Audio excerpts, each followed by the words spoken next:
And Syrians welcome the Christmas season in the midst of a difficult situation marked by the pandemic, the blockade and the terrorist war. These conditions did limit the festive events, but they restrict the faith of the Syrian people that the coming year 2021 will be a year of peace and recovery. Let's see the story.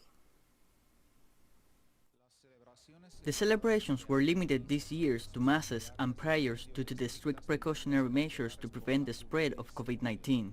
The believers prayed for the end of this pandemic, which clouds the festive atmosphere, and asked God to take care of the soldiers of the Syrian Arab Army in the battlefield against terrorist groups, and asked the international community to exert pressure to lift the Western sanctions that impact their lives. We usually decorate the city squares and places with big Christmas trees in the churches, streets and houses.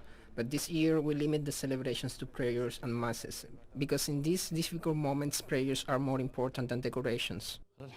Unfortunately, poor people are the ones who suffer the most, the effects of the blockade and the pandemic, and we wish to see the sanctions lifted this year so that people can live in peace, and we wish that the coming year 2021 will be a year of goodness for everybody and not only for Syria. As in previous years, Christmas decorations are available in the markets. However, this year the demand for these products was significantly reduced.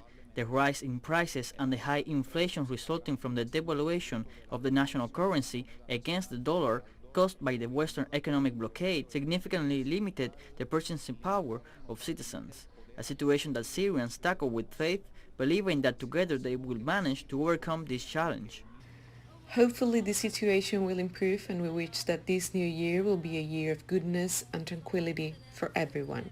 We wish goodness and peace for Syria and love to fill people's hearts so that we can regain security and harmony and overcome this pandemic. For several years we have not celebrated Christmas as usual because of the war and the blockade that clouds the festive atmosphere, and this year even more because of the coronavirus pandemic. Unlike previous years, few families have decorated their houses to welcome the occasion, while the streets of the main cities were embellished with trees and lights to spread an atmosphere of joy and to show that Syria, despite the current pandemic and the long years of imposed terrorist war and blockade, does not give up and that its people do not lose faith in a better future.